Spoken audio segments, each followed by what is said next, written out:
So friends, आज आहे नागपंचमी. मी छानपैकी तयार झाले. So today's this is of my look. आता नागपंचमी आपण का साजरी करतो त्या संदर्भात मी एक शॉर्ट अँड स्वीट छोटासा व्हिडिओ बनवलेला आहे. सो तुम्ही बघायचा आहे. आज नागपंचमी आणि श्रावणी सोमवार यामधला पहिला सण जर कुणी म्हटलं असेल तर तो आहे नागपंचमी. मेन म्हणजे आज आहे विशेष आणि महत्त्वाचा दिवस. तो या कारणास्तव मी असं म्हणते की श्रावण महिन्यातला पहिला श्रावण, पहिला सोमवार आणि पहिली नागपंचमी हे एकाच दिवशी, की ज्या दिवशी महादेवाची शिवशंकराची पूजा देखील नागपंचमीच्याच दिवशी आलेली आहे. थोडक्यात काय तर श्रावणातला पहिला सोमवार व नागपंचमी एकाच वेळी आलेला हा दुर्मिळ योग आहे. दोन्ही पवित्र सण हे एकाच दिवशी आलेले आहेत. त्याचप्रमाणे भगवान शिवशंकर यांचे अतूट नाते असलेले नागदेवतेला गळ्यात स्थान दिलेले आहे. जेव्हा सोमवार व नागपंचमी एकाच दिवशी येतात तेव्हा त्याला शिवनागयोग व महासंयोग असे म्हटले जाते. आता तुम्ही व्हिडिओमध्ये बघता आहात की आद्यदैवत आपले गणपती नेहमीप्रमाणे मी त्यांची पूजा सर्वप्रथम करून घेत आहे. आणि त्यानंतर मुख्य गोष्ट म्हणजे या दिवशी महादेवाची व नागदेवाची एकत्रित पूजा केल्याने पूजेचे फळ हे 1000 पटीने मिळते अशी मान्यता आहे. गणपतीला प्रिय असलेली दुर्वा तसेच फूल मी गणपतीची पूजा पूर्णपणे केलेली आहे. आता पुढे बघूयात. विशेषतः ज्याच्या कुंडलीमध्ये कालसर्पदोष, राहूकेतूचा दोष आहे त्यांनी यावेळेस ही जर पूजा केली तर हा मुख्यतः सुवर्णयोग असा ठरला जातो आणि सर्वपणे दोष हे दूर होऊन सुखाची प्राप्ती होत असते.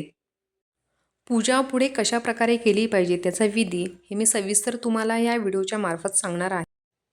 आद्यदैवत गणपतीची पूजा झाल्यानंतर आपण पहिलं स्थान देणार आहोत. आता महाशिवशंकराची पूजा करणार आहोत.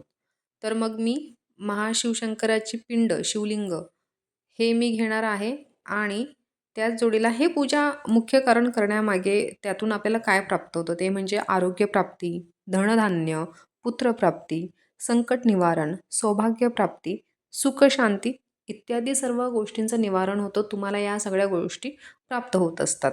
आता तुम्हाला व्हिडिओमध्ये ज्या पद्धतीने दिसते की मी शिवलिंग घेतलेला आहे. सोमवार हा महादेव शंकराचा वार म्हणून ओळखला जातो. श्रावणी सोमवाराचे महत्त्व आज तर आहेच, मात्र त्यांच्या गळ्यामध्ये जे स्थान नागदेवतेचे आहे ते मुख्य.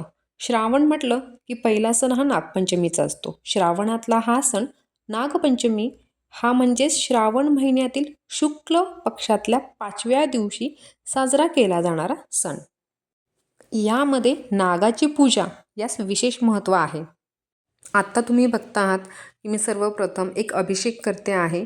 शिवलिंगाला पाणी, दूध जसं आपण पंचांग स्नान घालू शकतो आणि त्यानंतर त्यावर मी शिवमूठ म्हणजेच आजच्या दिवशी कॅलेंडरमध्ये सांगितले की तांदळाच्या अक्षदा या मी वाहिलेल्या आहेत. आता पुढे आपण त्यांना हळद, कुंकू हे लावायचं आहे. या पूजेमार्फत आपणास एक पुण्यफळ मिळण्याची खात्री तर होत असते. नागपंचमीच्या आदल्या दिवशी स्त्रिया आपल्या भावासाठी उपवास करत असतात. भावाचा उपवास म्हणून या दिवशी सापाची पूजा करतात. असे केल्याने कुंडलीतील कालसर्पदोष हा दूर होत असतो. आता महादेवाची मी पूजा करते, बेलपत्र वाहते आहे.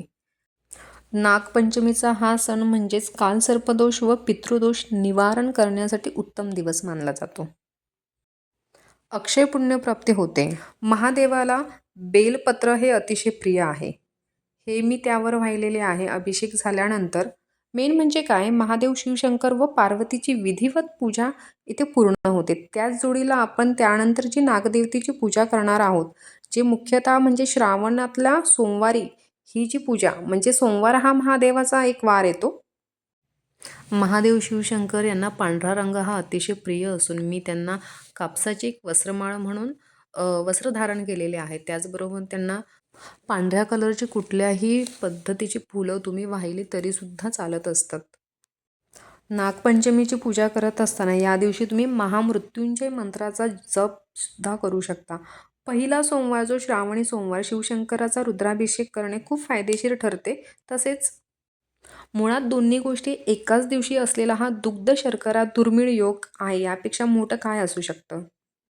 नागपंचमीच्या दिवशी नागदेवाची पूजा करण्यासाठी नागाच्या प्रतिमेवर दूध वाहून पूजा करणे किंवा घराजवळ वारूळ असल्यास त्या ठिकाणी पूजा करायला जाणे, किंवा यालाही एक ऑप्शन आहे की वारूळ जर नसेल तर घरात तांदूळ किंवा रांगोळी इत्यादीच्या साहाय्याने नागाचे चित्र काढून पूजा करू शकतो, किंवा मातीचा नाग बनवू शकतो.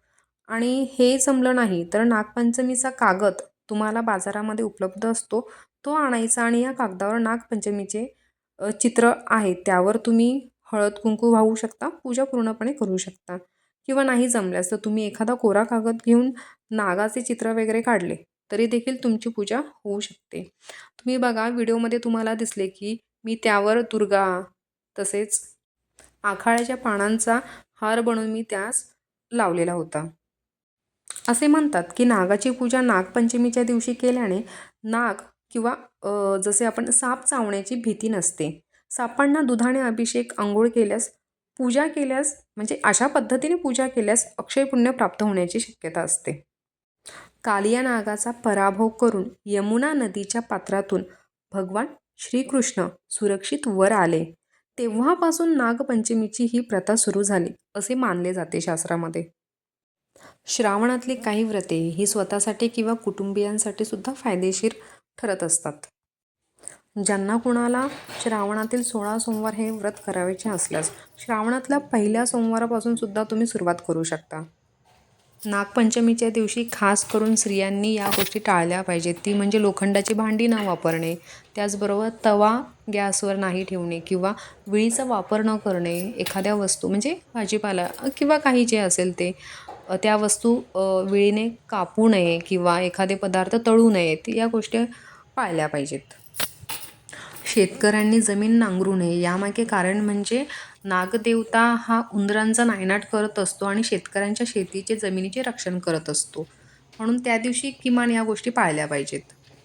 आता तुम्हाला प्रश्न पडला असेल की नैवेद्य काय दाखवलं गेलं पाहिजे, तर मोदक, पुरणाची दिंड इत्यादी बनवून किंवा आपण काणोले हे जे म्हणत असतो ते तुम्ही, जो मी नेक्स्ट व्हिडिओ बनवत आहे त्या व्हिडिओमध्ये मी तुम्हाला नैवेद्य कशा पद्धतीने बनवलेला आहे हे तुम्हाला बघायला मिळेल. तुम्हाला सर्वात पहिले प्रश्न पडला असेल की तिन्ही गोष्टींचा दुर्मिळ योग आज आलेला असून तर सर्वप्रथम पूजा ही आद्यदैवत गणपती, नंतर महादेव, त्यानंतर नागदेवतेची पूजा करावी. आजच्या दिवशीचा पूर्ण उपवास हा संध्याकाळी सात्विक जेवणाने सोडल्यास सुद्धा चालतो. मी अशा पद्धतीने नागपंचमीची पूजा ही केलेली आहे. सो तुम्हाला माझा व्हिडिओ कसा वाटला नक्की कळवा.